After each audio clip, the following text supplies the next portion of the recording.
At this time, feel free to queue up for Q&A. Moderators? Oh, there we go. Right in the middle, y'all. Here we go. A little bit to this side. Hello, I'm Walter, and I've been playing StarCraft since '98, and I enjoyed Brood War, but my favorite character has disappeared, and I wonder if he'll make a comeback in this expansion. His name is Duran, and he has a role to play. I've gathered that he's an agent for the Dark Voice. So will we be seeing him? Duran is definitely a part of the StarCraft universe, and so I wouldn't worry. He hasn't been forgotten or just swept to the side. He definitely has a part to play in the bigger story of StarCraft 2.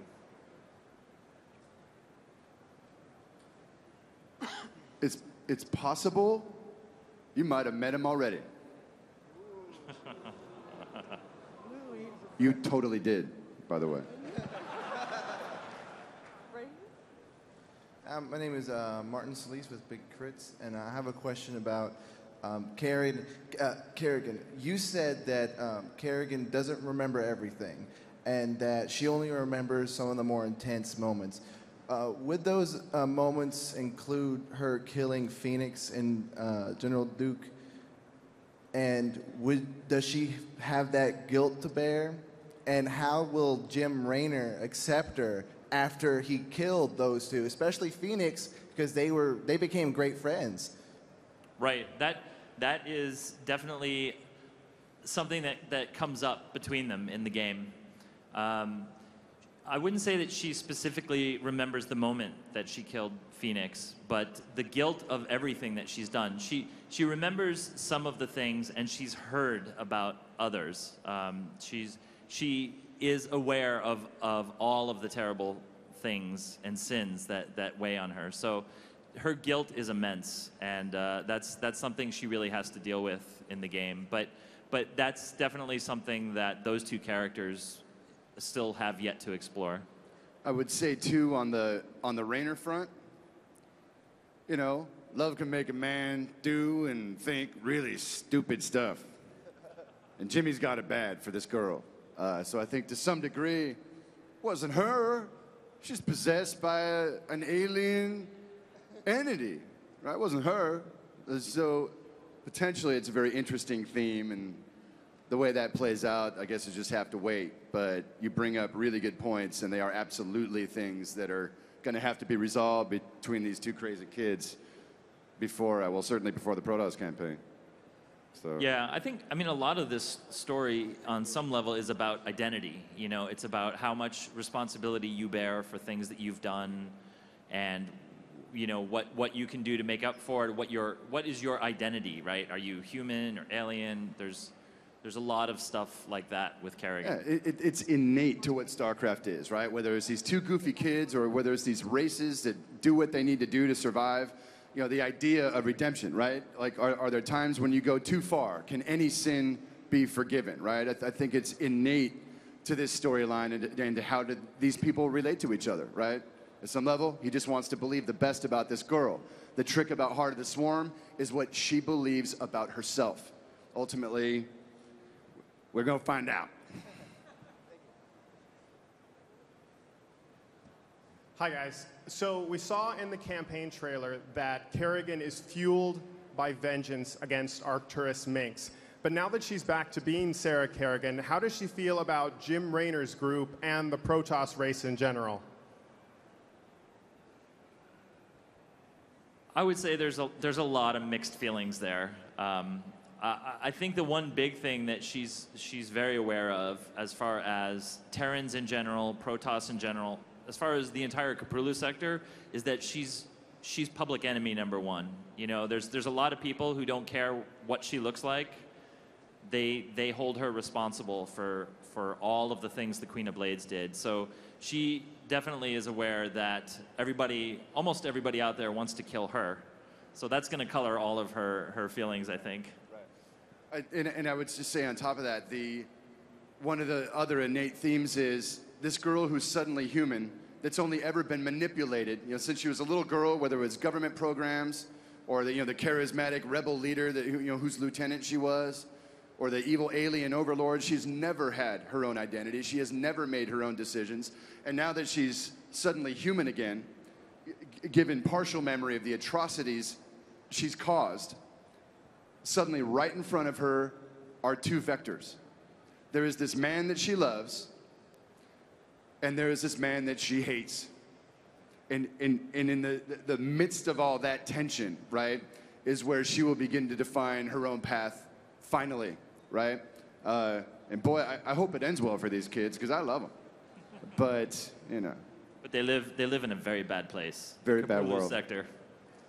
Nobody ever dies in bed in the Caprulu sector. So at the end of Brood War, we had a glimpse of the possibility of the Zerg swarm attacking Earth, leaving the Caprulu sector. Is that potentially going to come into play as part of Heart of the Swarm?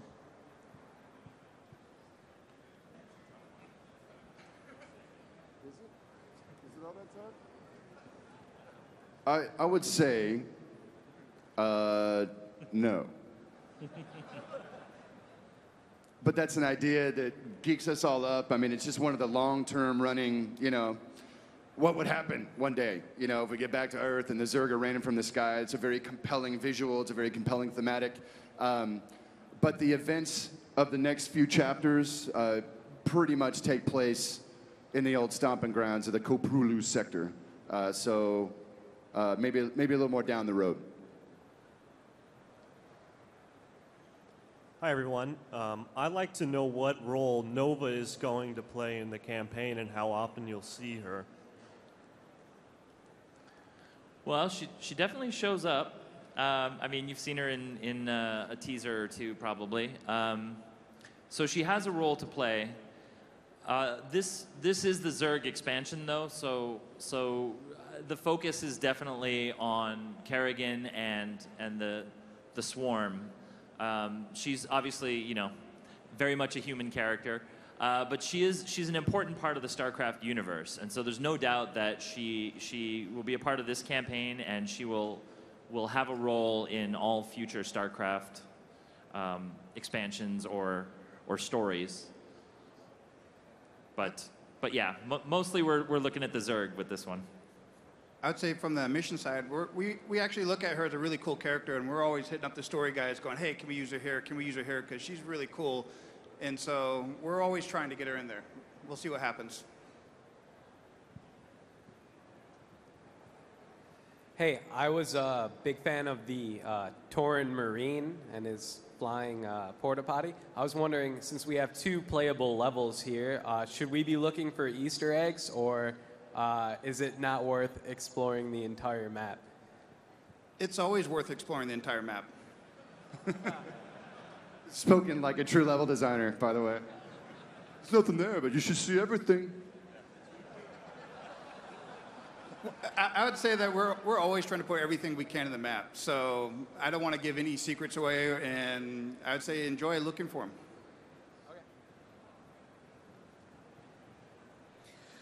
Hi. My first question was stolen by the first guy about Duran, and I wanted to know where he was. But I was wondering if he had any connection to Narud, the Mobius Factor guy in charge from, like, the mission where you're trying to destroy the buildings with the Medivacs. Narud. Narud Yes. Duran. Duran spelled backwards. Narud Duran. Just wanted to prove that. Thanks. He's crafty, that Yeah. Duran Smart / Narut. All right. This is something that has actually been on my mind since I first started playing the Terran campaign for StarCraft. I know you have a lot of points where you have split decisions, and those split decisions have significant impacts in the StarCraft universe, such as Dr. Ariel Hansen either getting killed or she inherits her own world with her people and to continue on that. So how are the writers going to handle that in the expansion? Are they just going to pick and choose which timeline they find suits their purposes best?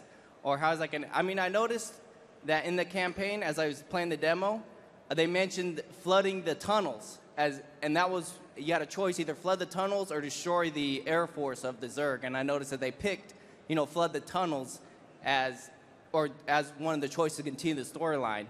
And that's kind of nominal in consequences as compared to some of the bigger decisions. So how are they going to handle those? So I'm going to say something that might get me in trouble if the technology doesn't back me up on this.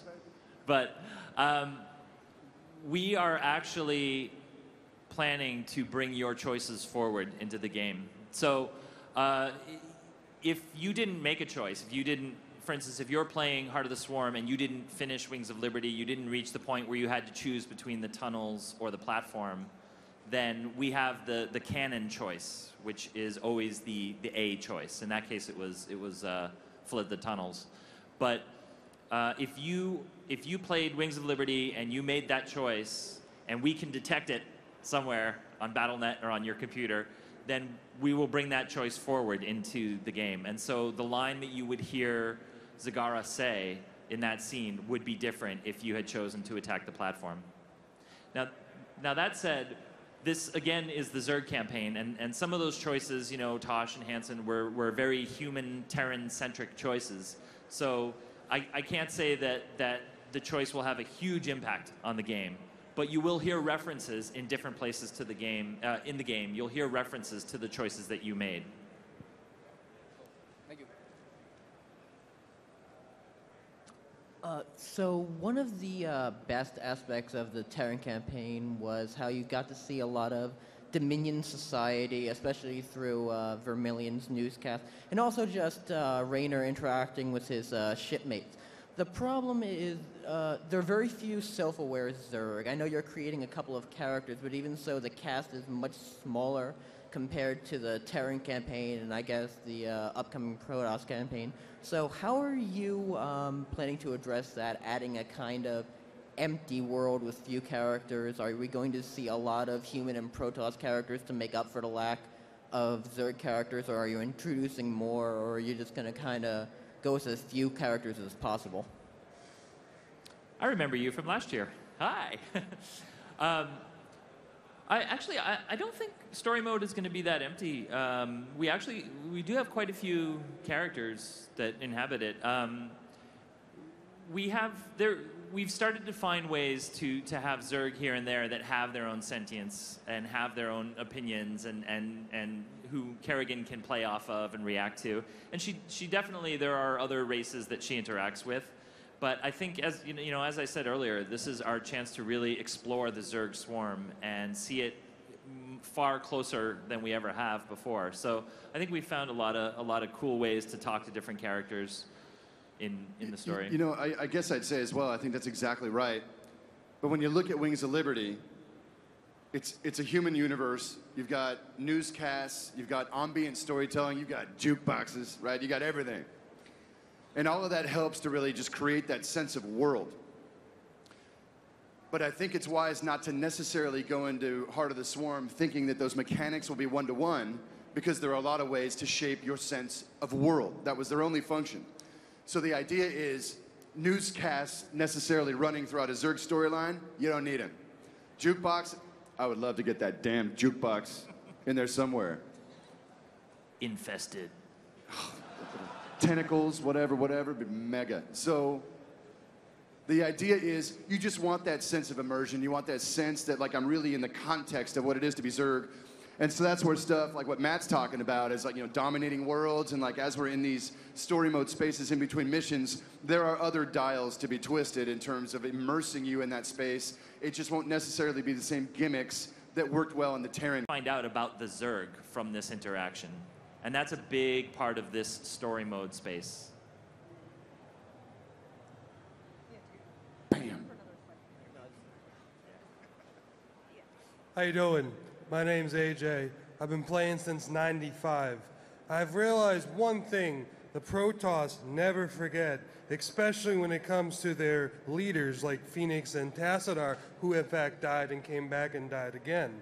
My question is, how is this going to affect them with Kerrigan coming back into the scene? I sense there might be more hostility towards them, but what kind of reaction are the Protoss going to have, and how much more intensity are they going to feel towards her coming back into the storyline for the Terran and Raynor? A lot. They're pissed. She's horrible. She's a terrible person. I don't think so. But she's done terrible things. The Protoss are not at all happy about this girl running off scot-free. They're not happy at all. I imagine there's going to be shenanigans. I imagine there will. Unrestrained rage would be the phrase I'd use. Hi, my name's Dan, and I've been playing since I was 8. And I have a question about the UED. What have they been doing since the end of Brood War and the transmission that they got? And what has Stukov been up to since the end of Brood War? Like, has Owe the me $5. It took him at least. We got 13 minutes left. That was the first Stukov question. Yep. It just cost me $5. So the UED has to be up to something, right? Because like they know that their force got defeated by the Dominion and the Alliance and everything. So, yeah. The UED is they're still out there. I mean, you know, they're still a part of the StarCraft universe. But I would say that they kind of got their butt handed to them 4 years ago. There's not much butt left. Yeah, I think it's going to take them a little while to decide to come back to the Kaprulu sector. They have a lot of their own stuff going on. So it's something that we'll be hearing from in the future. But right now, this story is definitely more Kaprulu sector focused.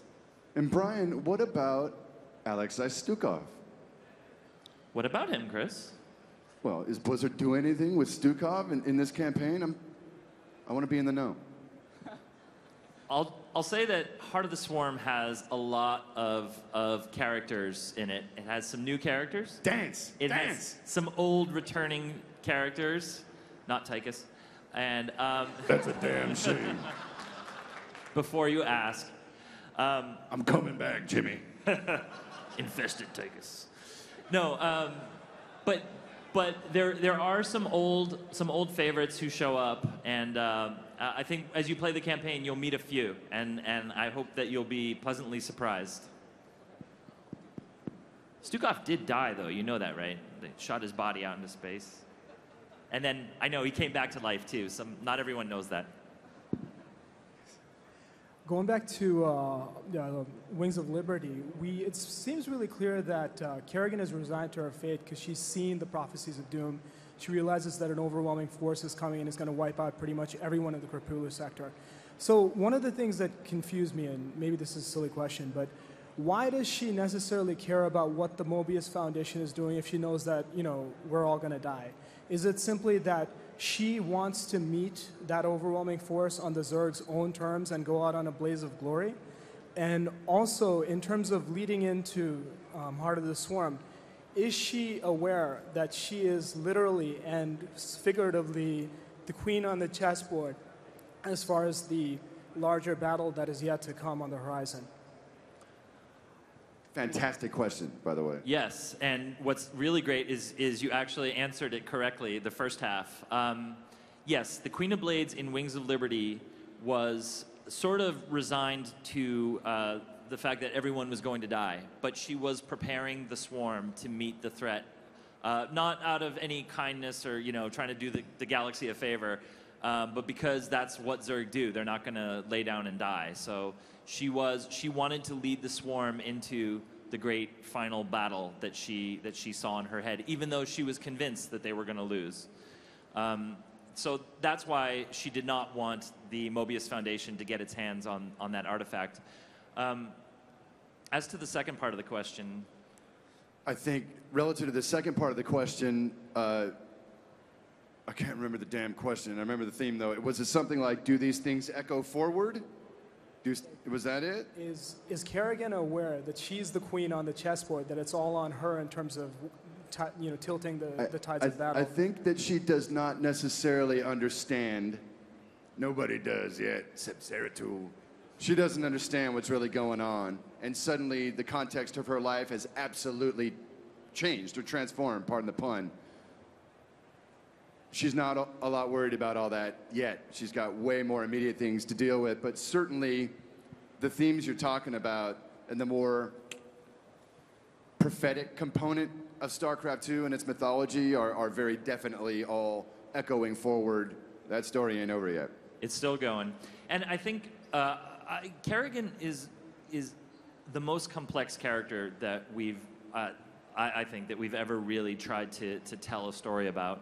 I would say she doesn't consciously remember all of the stuff that she had discovered as the Queen of Blades, but she's aware of it on some level. I think there are forces that are driving this woman in certain directions, and that's why she's so complex. She's a conflicted character, who sometimes wants to go left, and then sometimes she wants to go right, and she's all of this is because she's coming to grips with her identity and who she is and what she's done and what she is going to do next. Hey, my question pertains to the Protoss-Zerg hybrids that we were introduced to during the Protoss interlude in Wings of Liberty. I'm curious how much impact they're going to have in Heart of the Swarm. Are we going to see a lot of development of that storyline, or are they just going to be kind of set aside until the Protoss campaign? Do you think they're going to be set aside? Come on now. You will see hybrids. You will see a lot of hybrids. And they will do mean things to you. They are ill-tempered. Hey guys, Clutch from Major League Gaming here. Thanks for creating such a great game. As you've seen, it's exploded competitively. My question, being a lore nerd, is will we see any characters from the books like Michael Liberty or Jake Ramsey make a physical appearance in the games? It's possible. Again, most of the characters from the books are Terrans, and so it would be hard to try to wedge them into a story about the Swarm. But definitely we're in very close touch with the publishing team, and they play all the games, and we read all the stuff that they work on. So we're always happy to try to bring the expanded universe into the game in any way possible. It really depends on function, right? Like Matt said earlier, these guys are hooking maps and ideas that, like, what we could use right here is a ghost. Oh yeah, well we got this girl named Nova. You guys should use her. So it's really a matter of, necessity meets geek, and some of these magic moments happen, but. Relative to developing Heart of the Swarm or Legacy of the Void, I don't know that we go out of our way to try and get one of those characters in there unless it felt like the trajectory of the mission flow and the storyline, yeah. I will announce something that we haven't ever said externally before. It's not a huge thing, but there was a short story about a Terran character named Amanda Haley, and she ultimately became Isha, who you just saw in the presentation. So Isha started her life as Amanda Haley. Hello. I don't know if I'm reading too much into it, but in the recent book Spectres, there's a character called Cole Bennett, and he has the ability to implant memories to evade people, but he also said he's a chameleon. And I wonder if I'm reading in too deeply, or if he actually has the ability to kind of change how he looks. Meaning, is he packing Zerg DNA? Or if he's somewhat anything like Duran, because he can change how he looks. There's like a 2% chance I could be wrong, so I'm not going to answer the question. I'm pretty sure I know the answer, but... because then it becomes canon. Then it's canon, and aren't we stupid? So, well, maybe we're stupid anyway. I will say there's a 98% chance that he is actually changing people's perception of him and not undergoing a physical. Right. Well done, Brian. We have time for just a few more questions. Hello. I'm wondering, what is the Protoss going to do about the Zerg in this new game? They are going to try to kill the Zerg any chance they get. Anytime they see him, it's going to be a throwdown. One of the missions we have right here at BlizzCon actually has them going against Protoss, so you can kind of start seeing where they're coming at and their motives against the Zerg.